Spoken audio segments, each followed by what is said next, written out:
Osvaldo. So I want to call the Public Works meeting to order. And up first, we just had a sewer subcommittee meeting, and the sewer subcommittee recommended to send this resolution to Public Works for our consideration. And for those of you that haven't been involved in the sewer subcommittee, the sewer line project is a project that's been going on for about 4 or 5 years, and I just wanted to update some of the people that may be new to this too, that, you know, earlier this year we canceled and turned off an awful lot of capital projects.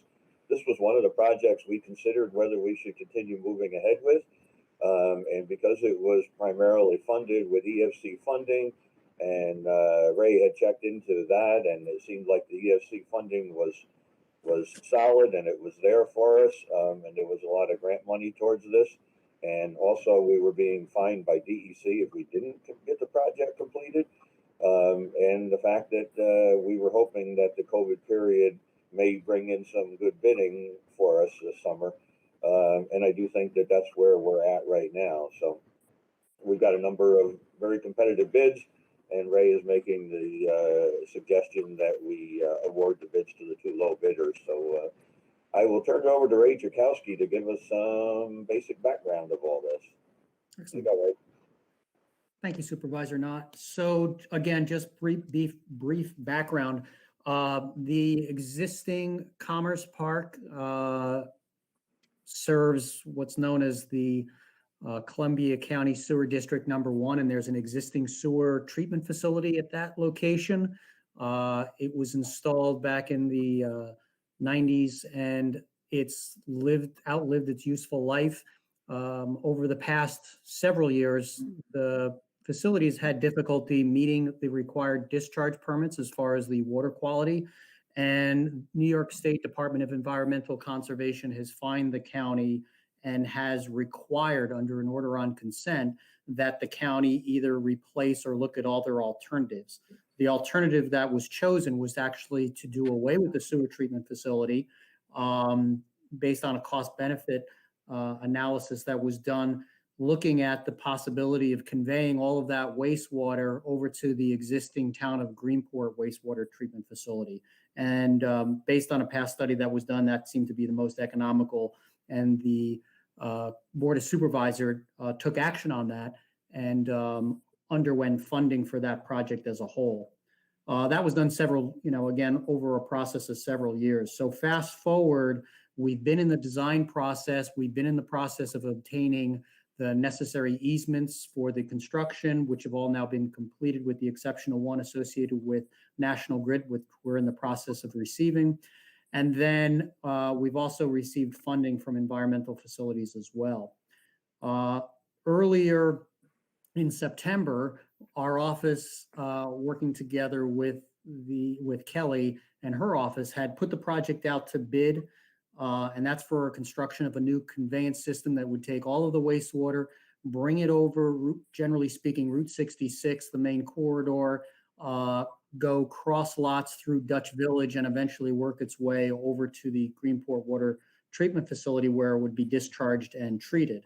There's an intermunicipal agreement with Greenport on that project as far as receiving the wastes, and the bidding process has gone very favorable for the county.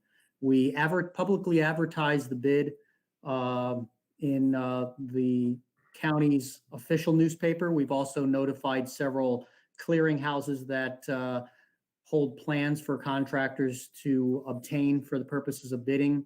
We conducted a pre-bid meeting on September 25th that allowed the contractors to ask any questions of the project, but as well to go out along the site to have access to the existing wastewater treatment facility and the construction areas.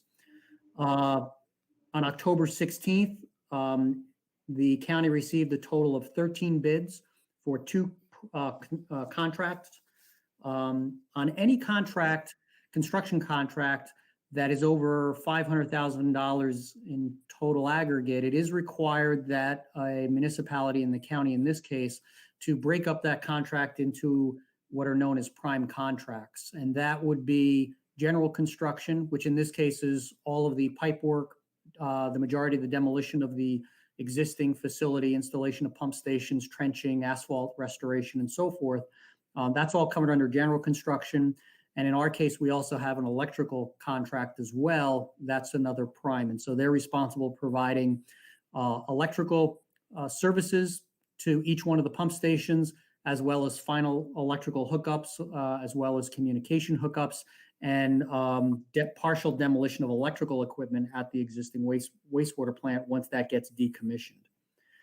On the general construction side, and again, Kelly's been kind enough to put up a copy of our correspondence that outlines the bids that were received. The apparent low bidder on the project was William Keller and Sons Construction in the amount of $4.4 million.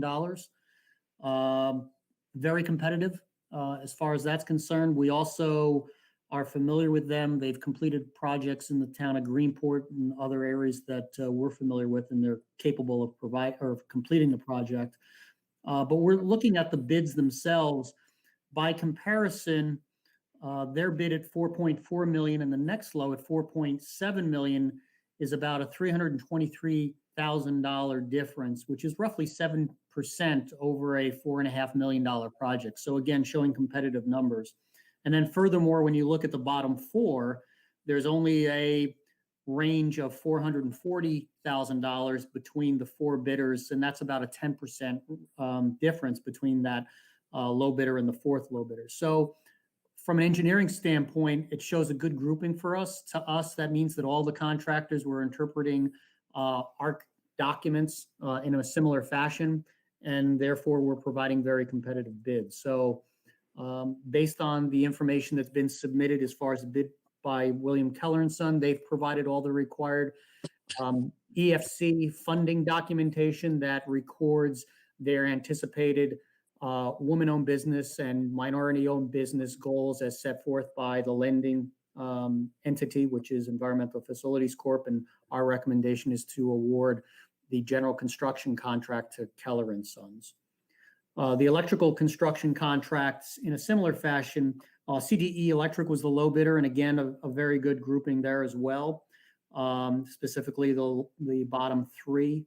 And again, well within the overall budget as far as the project as well. So our recommendation is to award the electrical contract to CDE Electric for the work that's required. Just backing up a bit, the overall budget. So when we first put together the project several years ago and went for funding as well as the bond vote that the county had taken, we had estimated the total construction that included the installation of the new conveyance system, demolition and decommissioning of the existing wastewater treatment facility, the inclusion of the pump stations, and also restoration work and electrical work. We had estimated the total hard construction cost to be approximately $6.6 million. So obviously our hard construction costs at a total of 4.66 are well within budget. So we're very happy to announce that, and based on that, to be able to potentially move forward with the project. In looking at the numbers and looking at our numbers when we put our information together originally, we believe one of the largest savings took place. Again, when we put our numbers together, we were basing it on a conceptual plan. We had actually anticipated that we were going to have to do much more construction within the actual roadway surfaces along Route 66, which is obviously a state highway. Since the county was able to obtain the easements through eminent domain, I know it wasn't, an item that the county took lightly, but we did need to obtain those easements for the purpose of the project to take place. And by doing so, we were actually able to move the pipeline in the majority of the areas off of the pavement and into the shoulder and off the shoulder areas. And that ended up, we believe, in a tremendous savings to the county for a few reasons. Number one, by placing it off into the shoulder, it reduces the amount of traffic protection, traffic safety that has to take place, minimizing full lane closures during the construction. And that reduces manpower that's required for that line item. But then it also allows the contractor to increase his productivity as a whole. So there's benefits, large benefits there. But probably one of the biggest items is that over the past 5 years, anytime that there's any utility work done within the travel lane, so New York State DOT defines that travel lane to be anywhere between in many cases, the double yellow line to what's known as the fog line being the white line next to the shoulder. If there's any disturbances within that area, DOT has required that the full lane and its entire width be paved during the restoration process. So by placing that line into the shoulder, beyond that white line, tremendous amounts of money were saved not having to repave the entire lane heading out towards the Commerce Park. So to us, we feel that that's one of the biggest savings and one of the main reasons that we were able to get such competitive bids. And again, current history, bids have been all over the board. We've seen bids that have been coming in low, much like this, and we've seen others that have been coming in high. Building construction tends to be high right now, but it all depends on how hungry the contractors are. And I think the timing works out really well. We recognize that we're going to be undertaking this project during the winter as far as the startup. We had always anticipated, as far as the overall project schedule, that the contractor was going to have to work over a winter. So again, it doesn't phase us, and the contractor has indicated that once contracts can be signed, they're ready, able, and willing to begin construction right away. So again, pretty favorable as far as that's concerned.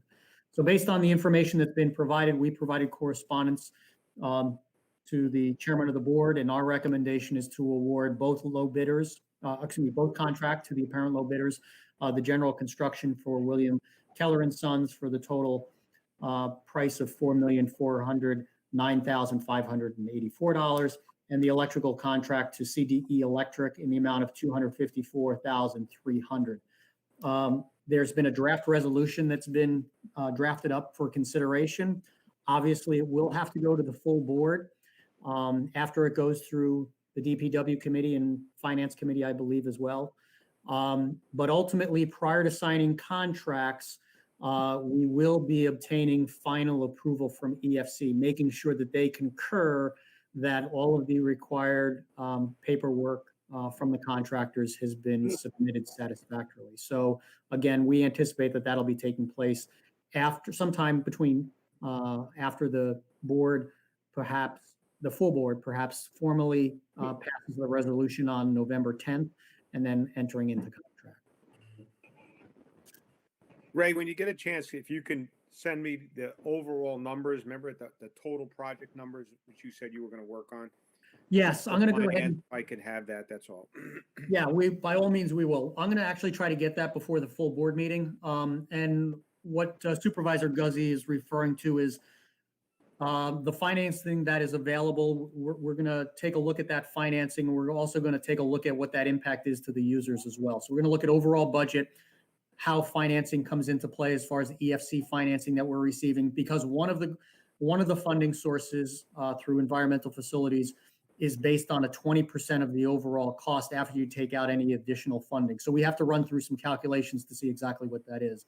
But nonetheless, I can tell you that overall, when we first put together this project and presented it to the Board of Supervisors as well as the Board of, the DPW committee, we looked at worst case scenario over a 30-year period to move forward with the construction with the numbers that we had that are much higher than what we've received without any funding, and compared that to the cost and the long-term operation and maintenance cost of building a new facility. And even that worst case scenario, moving forward with this conveyance system made the most financial sense long-term.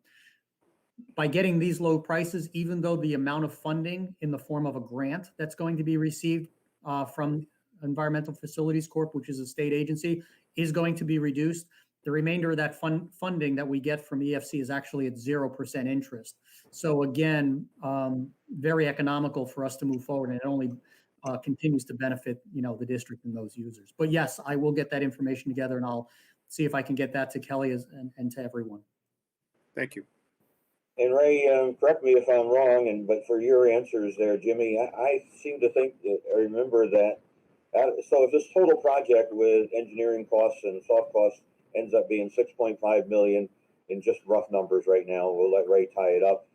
I think we've got $1.5 million DEC grant towards this. That'll come off the top. And then the EFC will give us 25% of the balance after that grant.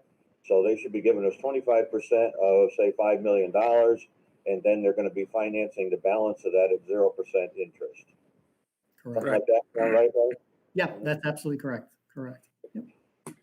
We'll get the exact numbers worked out, and then, you know, I think, like you say, for the users, it's going to be less. And I also wanted to repeat too that, you know, Ray talked about having an agreement with Kathy Eldridge, who's on the line here from Greenport, but it'll generate revenue for the users in Greenport as well too, and that's not a bad thing for them.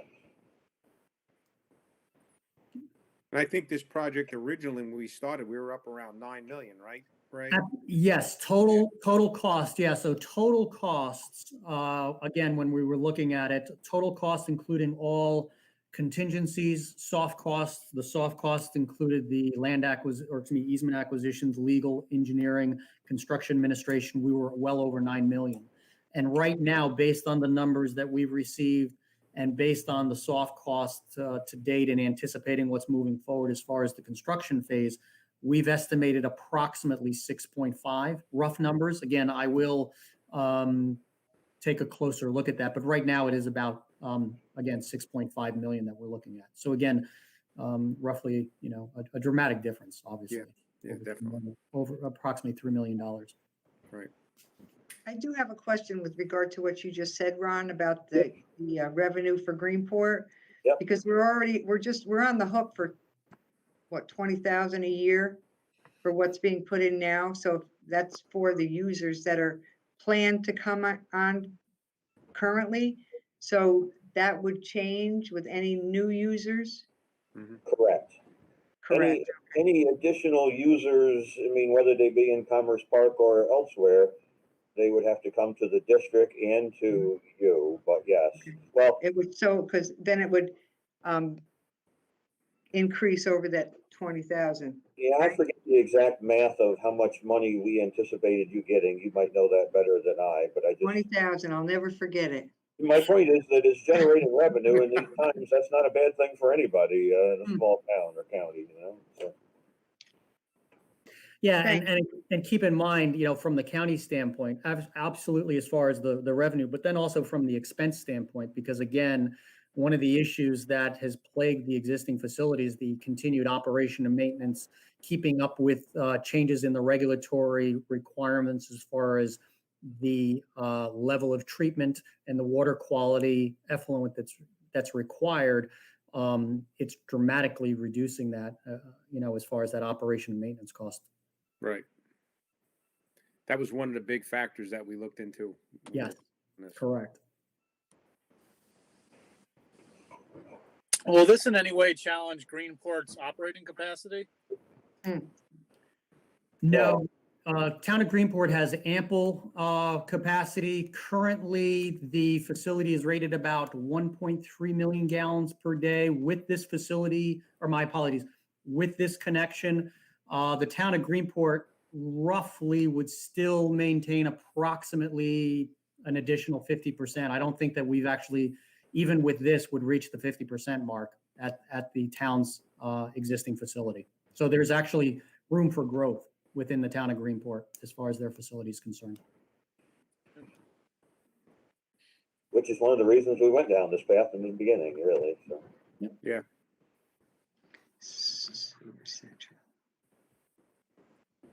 All right, so Kelly has a resolution before you, that I would like somebody to make a motion to move this towards full board. I make that motion. Jeannie And I Mettler, second it. seconded by Kathy Eldridge, all in favor? Aye. Aye, thank you very much. Thank you, Ray. I know you have another meeting you gotta go to. Does any of the board members have any, comments or questions for Ray?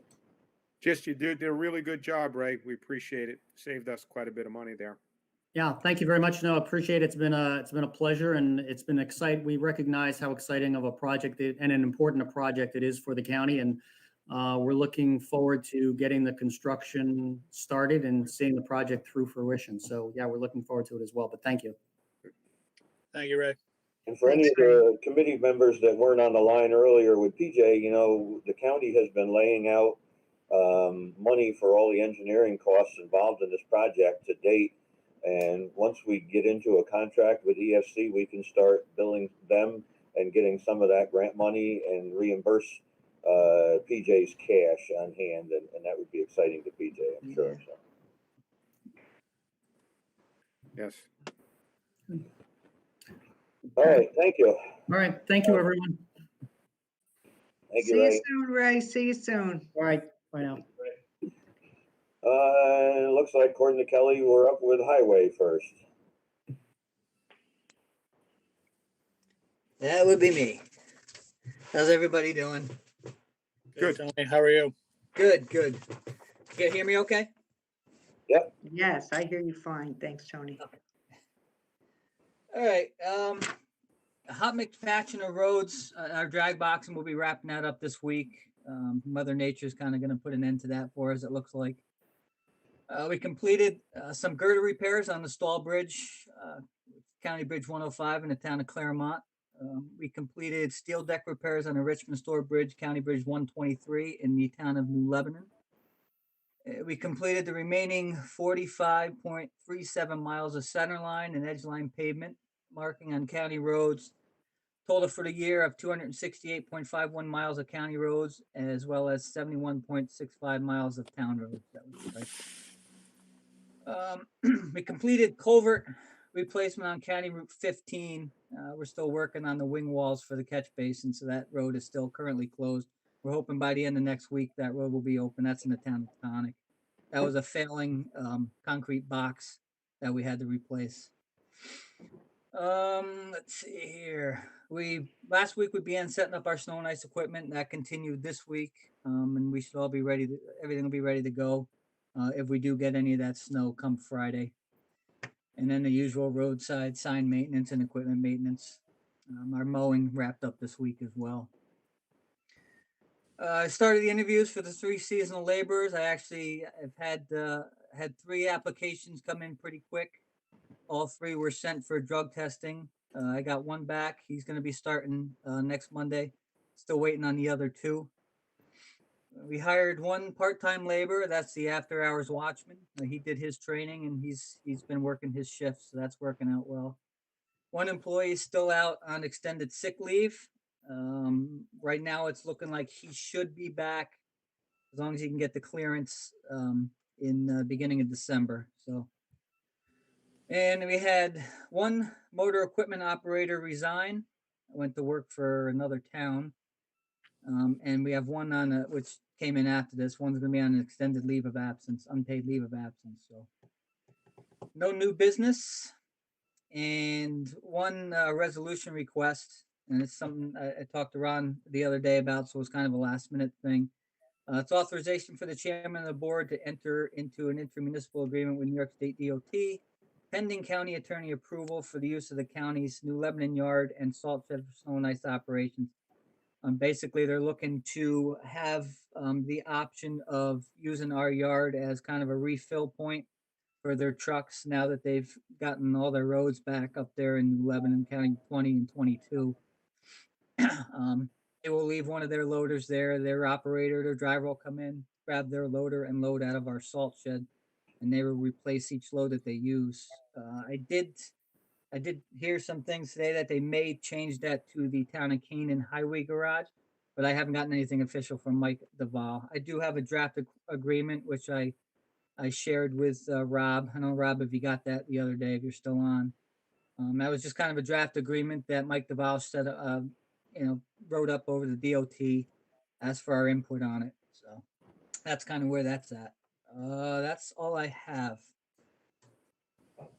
Was there any money involved in this agreement? It's basically just the salt. They'll use it and replace it. They'll keep track, similar to like what we do in our Hudson yard with some of the outside agencies, like such as COARC and that come Right. in and use the salt, and we keep track of it, and then they replace it. Actually, Okay. I think they're charged for it. But So this will kind of be a, we use this much during the storm, they'll replace it as soon as possible after Right. that snow event. So they would not be using our, they won't be having any equipment in our garage. Or basically, just they'll park their loader there, so they won't be using ours. They are aware that we don't work shift work, so there may be times where their trucks are pulling in there when we're not there. Although up in New Lebanon, that's not too often. Usually, it's always snowing up there, so we're out quite a bit. But I'll move that. Got a motion? Do we have a second? I'll second it. Second it? Kathy Eldridge.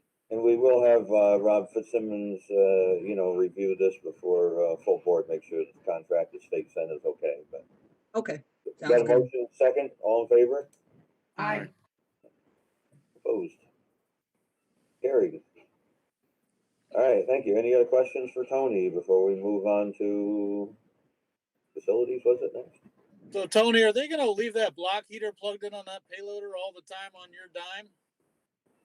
What's that? Are they gonna leave the block heater plugged in on that payloader, load their salt on your dime? Right now, they will not be able to because our loader actually is plugged in up there because we don't have the room in the garage for it. So that'll be kind of on them to figure out. Leave a case of ether outside for them? Yeah, pretty much. Pretty much. We only have one plug up there. We need to use it for our loader. All right.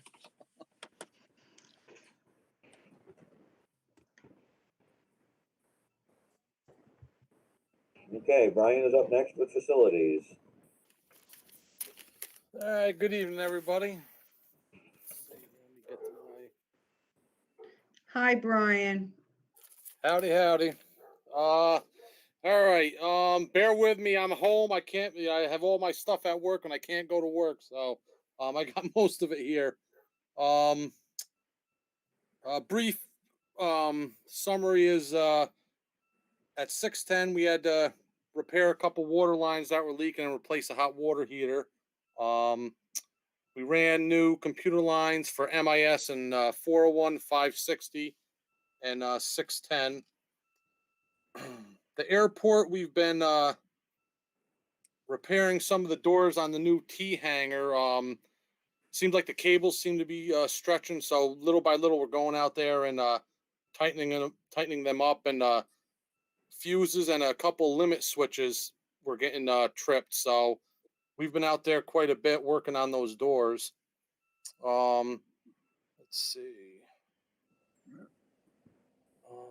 And I've been out there quite a bit. We've been researching the new grant that's coming down for the new fuel farm with the electric, going over with the Passero. So, and a couple times we had some wires that were dug up and had to verify that they weren't being used anymore. So I had 2 calls on that lately. Right now, the Smart Watt project, all the mechanical equipment is installed. We're looking on having training on the equipment in the new system on November 5th. So everything should be pretty much wrapped up by that date. And I spoke with Jeff today, and we were going over some of the questions about the rebate money. There is money coming in. He's applied for some. We have, I think, a kitty of 15,000 right now, and there could be more coming. And when I get all the information together, I'll come back and present what we might want to do with some of that money in regarding some issues we had down at 325. Until everything comes in, I don't want to jump the gun. Out at the fire training center, as the contractor finishes work, we go behind him and continue painting. And we're currently working on the door system. And just a brief summary, we had an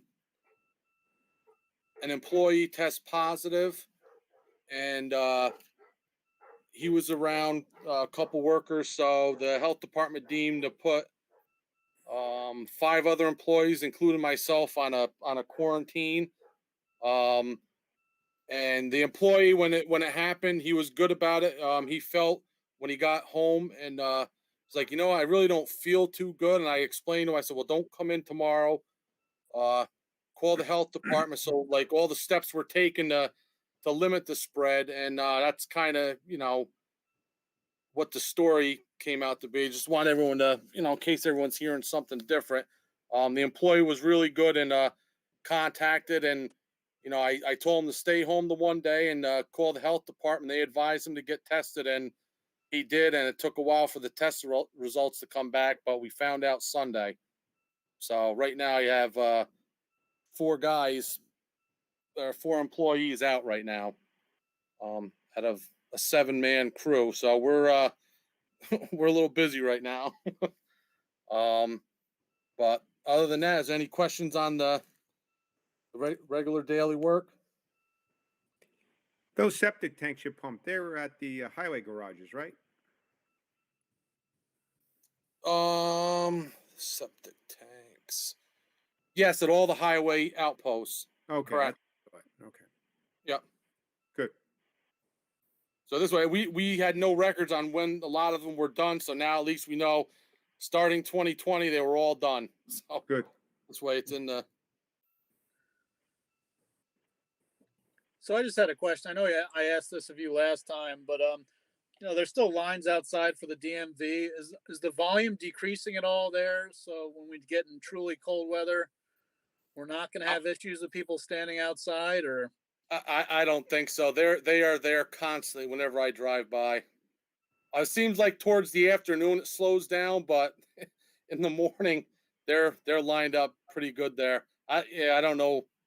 I mean, even in the rain, they're standing there. They bring umbrellas and they stay there in the rain.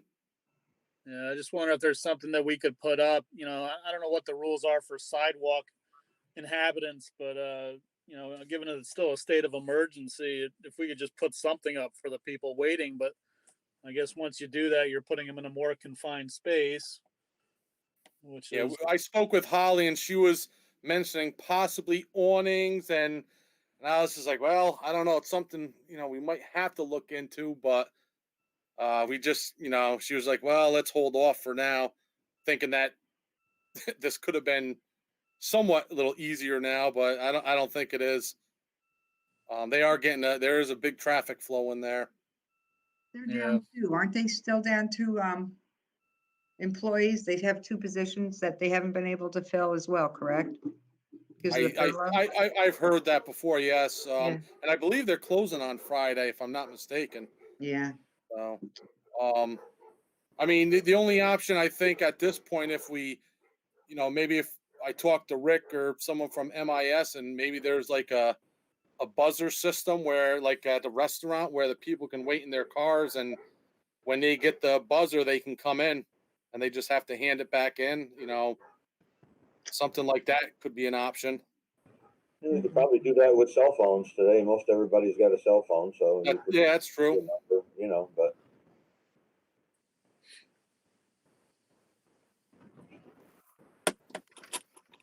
How much is this maintenance agreement? It says renew the maintenance All agreement. right. Yeah, I'll have to. I attached some sheets, but right now, currently, the one maintenance agreement for this one right here. This is for the highway, and it's a 3-year agreement, and the price was $9,500 for the 3 years, and it includes 6 services and the secondary events, so 7 total services.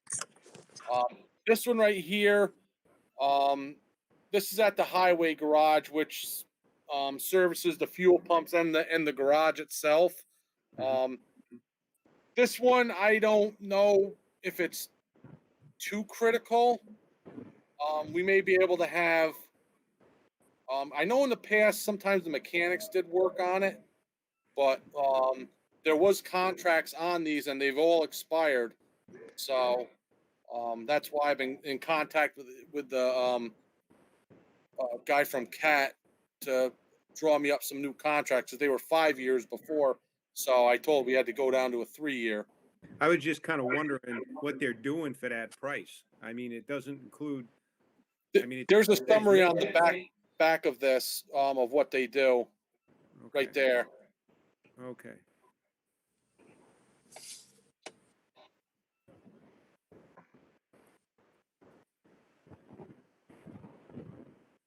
So that's Me- like 3,000 a year or something roughly? On that Yeah. one, yes, the other generator that was on there, that was for the, public safety building, which that one is a lot more in depth, which is, 13,700 for that one. That includes, I believe, changing all the batteries, and everything. I mean, some stuff there's a possibility of what we can do, but that generator to me is one of the important ones. If that doesn't work, the jail doesn't work. Mhm. And then 911, luckily they have a backup, but only for themselves, nothing else. So So this is paid for all in one shot? Is that the way this works? no, I believe it's over the All the it's billing periods, Jimmy, if you look at about $1,500 to $2,000 a period, Yeah, they're billing twice a year. this one looks like the price for year one would be for the highway would be 2,600. Then year two is 2,700, and year three would be 3,000. I think that along with that's the more in depth service that they would do on it. right. So the But PM. Brian, broke into 2 payments per year, is that a payment or is that just how they're breaking out the bill? I think what Jimmy's asking is, are they gonna bill us as they come on your breakdown here? I see what you're saying, yeah, in February, I believe that's what they did before. See, these ran out last year, so I've been putting them together right now. So I can look back and see what they did the year prior. It I was also has thinking- battery replacements. It says, is that $1,100 to replace the batteries in it?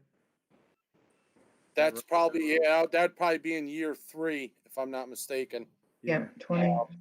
2022. So that's additional. Yeah. Yep.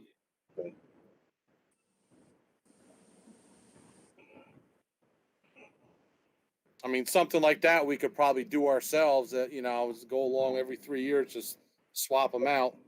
Yeah. I don't know what the cost of it is and what they're charging you for it, but Yeah, because Yeah. it said in there prevailing wages also.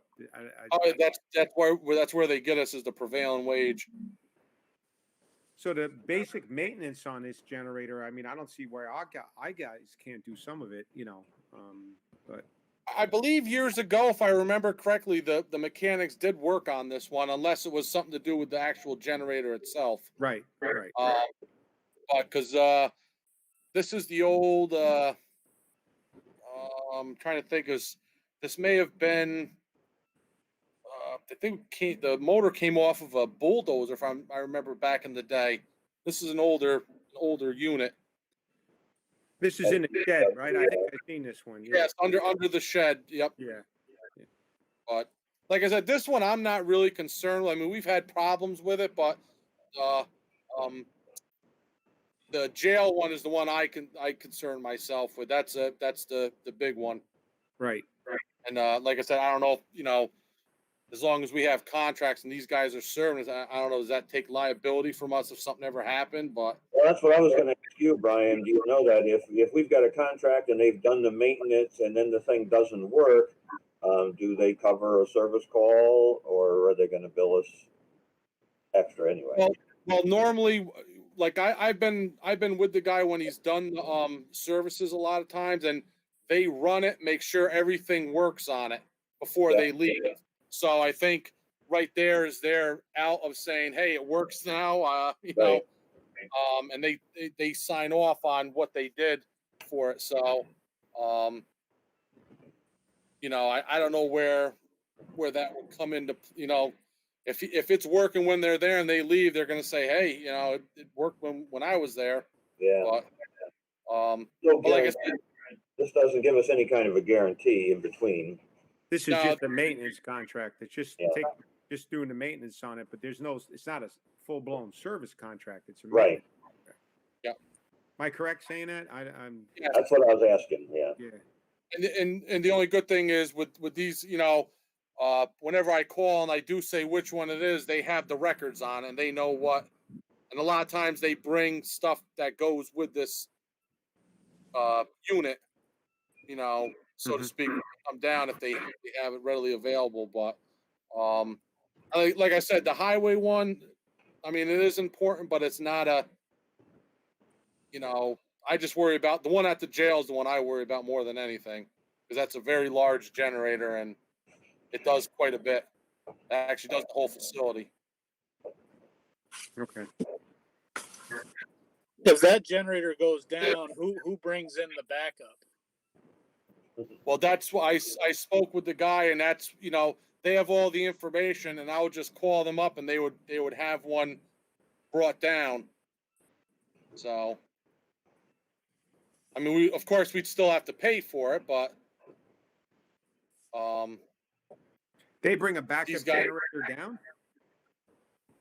they said they have them available. Okay. So,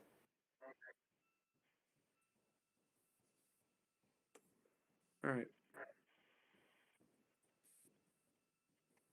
So are we moving this resolution or what are we doing? Ron, you're on, yeah, there you go. I'm sorry.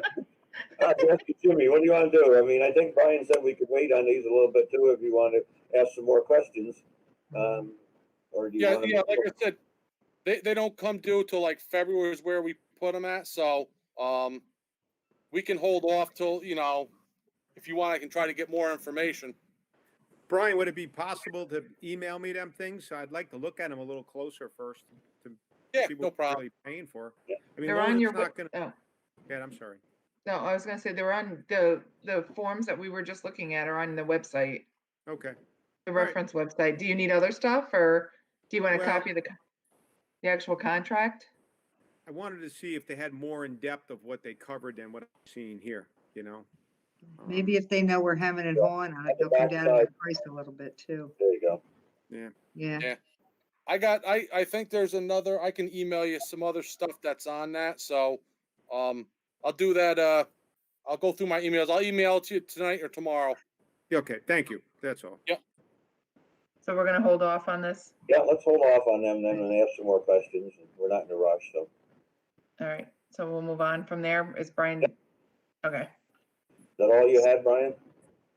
Yep, that's all I have. Resolution you had? Stay well, Brian. Yes. I will. Take care, Brian. Yep, thank you.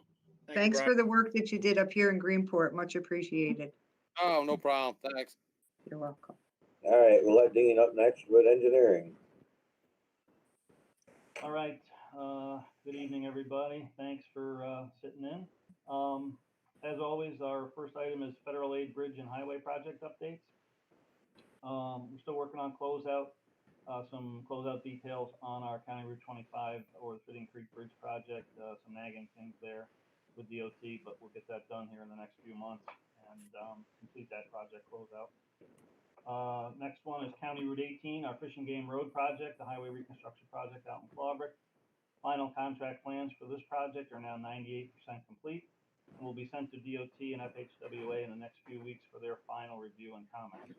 Final right-of-way acquisition closings are currently being completed with the 17 property owners we have signed purchase agreements from. And RK Height, our right-of-way subconsultant, is awaiting responses on the 3 eminent domain court petitions that the county recently authorized by County Board Resolution number 276/2020. I did just find out today, it was yesterday, that the first court petition was approved by, I'm not sure which judge it was, but they did give us the order to file the acquisition map for that particular acquisition, which is good news. And we anticipate the same result from the other 2 court petitions as well. They're a little bit behind on those, so we'll probably have the final answer on those 2 condemnations in November.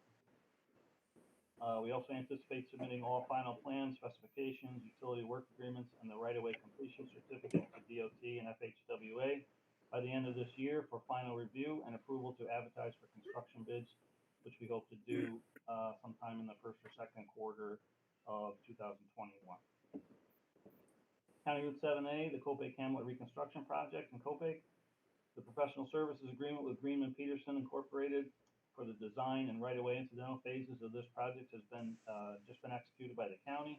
With full contract execution complete, we will now forward the fully executed agreement and the required federal consultant selection package to DOT and FHWA, again for their review and approval. Next steps in the project are get start introductory meetings with DOT and the Town of Copac Citizens Advisory Committee for this project, along with scheduling of the project's field and topographic survey and mapping tasks. We also hope to do some environmental screening work this fall before the weather gets too bad down there. And that'll be off to a good start in the Copac Hamlet project. General FA program update, the Federal FAST Act. The primary 5-year federal transportation program, currently known as the FAST Act, expired on September 30th of this year. And unfortunately, Congress has not been able to agree on a new long-term, normally 4 to 5 year surface transportation program. This has been a common theme with the last couple of these programs, but Congress on October 1st did enact a 1-year extension of the existing FAST Act program while hoping to negotiate and agree upon a new long-term highway and bridge program during 2021. Our Bridge New York program is item number 2, our County Route 21 project over the tributary to the Agawam Creek up in North Hillsdale. All construction work on the new bridge carrying County Route 21 over the tributary of the Agawam Creek in the northwest corner of the town of Hillsdale has been completed, and the new bridge was open to all traffic last Friday, October 23rd. This Bridge New York funded project was completed slightly under budget and on time by our project contractor, William J. Keller & Sons Construction Corp. Of Castleton, New York, which is the same company that's going to be doing the sewer project. Total construction time was 4 months and 1 week from the date of bridge closure to the date of the new bridge opening. Our other Bridge New York project, Valley View Road over the Bass Fish Brook in Copac. Design environmental tasks, coordination with New York State OPRHP, both at the Taconic State Park in Copac Falls, the local office, and the Taconic Regional Office down in Statsburg. And overhead utility relocation coordination tasks continue to be progressed this fall. We expect to let a construction contract in the fall of 2021 and begin construction on this bridge project in the spring of 2022. Although considered a Bridge New York project, this bridge work is actually funded by 95% federal and 5% county fiscal share. Our locally funded bridge program, our Hollowville Bridge, Mellonville Paper Mill Bridge, all construction work on both bridges has been successfully completed by ING Civil, our bridge contractor on this 2-bridge package project. Both bridges were completed within the anticipated 4 to 5 month time frame, and final costs will be on budget. West Taconic Bridge and Woodward Bridge, one is in Taconic and one's in Gallatin. Detailed design, utility coordination, and the environmental permitting tasks for the reconstruction of these 2 structurally deficient county bridges continues by our design engineers Clark Patterson Lee of Albany, New York. Also, construction coordination meetings for these 2 future bridge replacement projects with their respective local stakeholders, the adjacent landowners, the fire and EMS providers, town of Taconic continues this fall. Our 2021 multi-bridge element specific repair and improvement contract. Field reviews of several selected county bridges for element-specific repairs, corrective flag action, and other minor improvements were conducted over the past couple of weeks. A final group of priority bridge sites and necessary work tasks for a reduced, limited 2021 multi-bridge repair project was then finalized, and we have negotiated a final design and construction support agreement with Barton and LaJudas EPC, our design engineers for this project, which is resolution request item number 4. So are there any questions on the items that I just discussed before we look at the resolution request?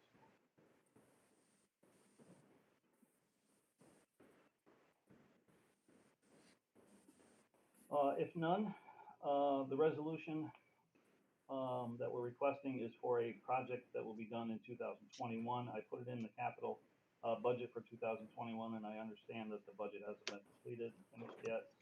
But We typically execute this or bring this contract on an annual basis to the board in October and November. And this year it's going to be a little bit less because of COVID and some of the financial issues that the county may have. So the resolution is requested authorizing the chairman of the Columbia County Board of Supervisors to execute a professional services agreement with Barton and Judas of Albany, New York, in the amount of $40,300 for the design and construction phase services at 6 Columbia County maintained bridges located in 5 towns, requiring various element-specific repairs, improvements, and or flag condition response repairs. Is this going to come in the 40,000? When do we have to pay that? Most of that, Jimmy, is going to be incurred in early 2021. Not Okay. out of, there'll be a little bit of work this fall. And mostly Jimmy, field work. this is part of the H fund for next year. If you remember, we pulled a bunch of this year. This was one of the contracts that we were able to lower a lot because of pulling a number of these projects. Right. So there's a small piece of that that we're putting back in, but we've already budgeted more than this in the H fund Right. next year. So yeah, when he Okay. spends the money and when we go borrow, it's another story. But yeah. Right. Right. Okay. Thank you. Mhm. I'll move that. Got a motion? Do we have a second on this resolution for Dean? I'll second. Second, all in favor? Aye. Aye. Opposed? Carried. Keep chipping away, Dean. Okay, thanks, folks. That's about all I have. I'll let you read item 5 at your leisure. Busy as usual. So looking forward to 2021. Hopefully it's a better year.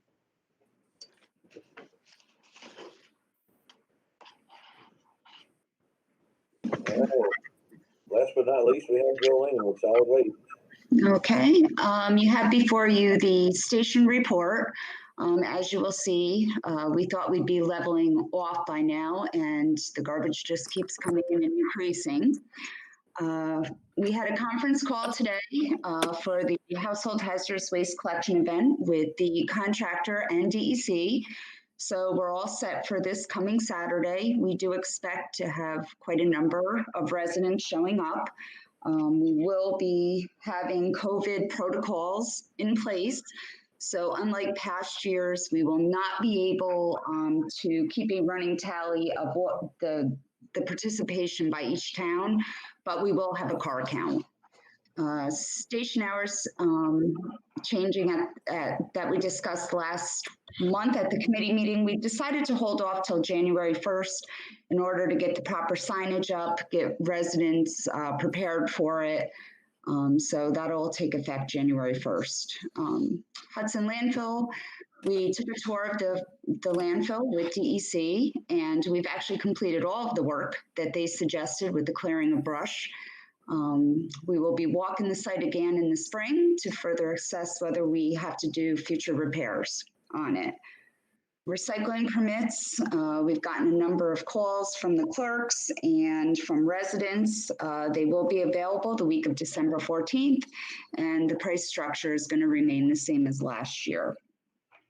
Holiday schedule, the stations will be closed November 11th for Veterans Day, 26th for Thanksgiving. As per the contract, it was negotiated in that the stations will remain open their normal scheduled days and hours on Election Day and the day following Thanksgiving, but the administrative offices will be closed all of the holidays. So that's pretty much all I have. I have a question, Sure.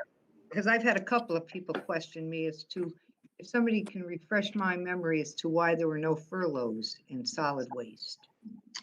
Because we worked the entire time, actually extending hours at many of the Kathy, too, stations. the governor had deemed solid waste an essential service because of the pandemic at that time.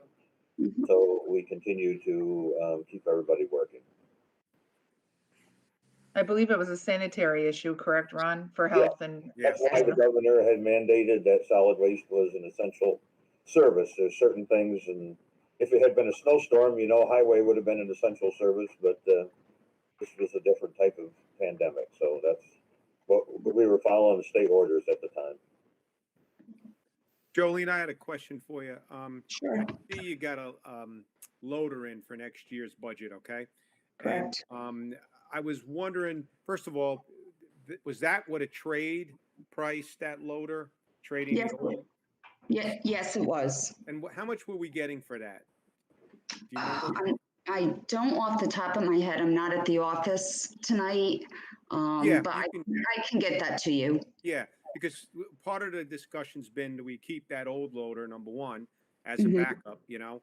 And Okay. then there was some other discussion brought up about possibly leasing it, you know, to have lease to buy and all that, you know, all that, to keep our cash flow up.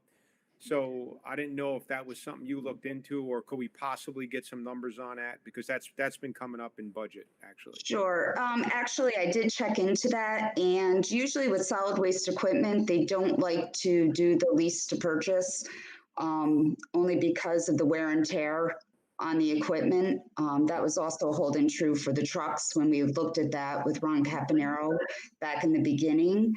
Okay, So that's why we just opted to purchase it outright. okay, it came up, and I just wanted to kind of bring that up. And then Sure. if you can I let us I know. wanted to get, Good, Kathy. I wanted to get back to my question. Jolene, before Ron came to your rescue, was that the answer you were going to give me? No, actually, I was going to tell you that we were essential. So Okay.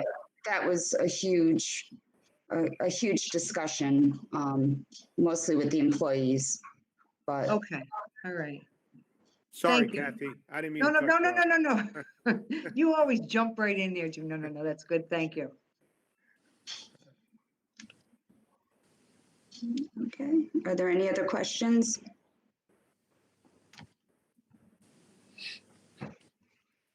One of the things I wanted Jolene to share with everybody is, and we had started talking about the volume of business in the stations, and so Jolene did a traffic count at those stations, and I'd like her to share with the committee, because it was pretty impressive, actually, the number of cars per day that all of our outposts see. So in our continuing conversations, I think we should just have that information.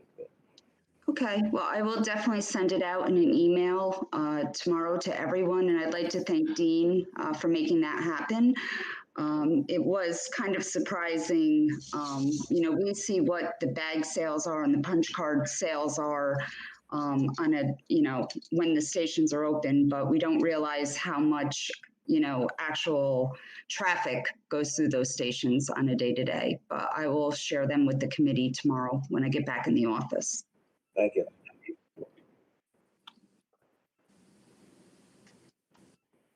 Any other questions for Jolene?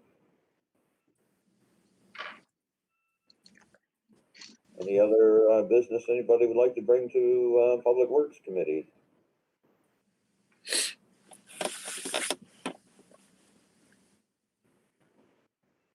Not, I'll entertain a motion to adjourn. I'll move it. Second, Motion and second, all in favor? All right. All right, thank you very much, everybody. Thank you, Ron. Thanks, everybody. Have a good night. Have a good Thank night. you, everyone. Good night. Bye-bye. Good Bye, night. Sherry. Take care.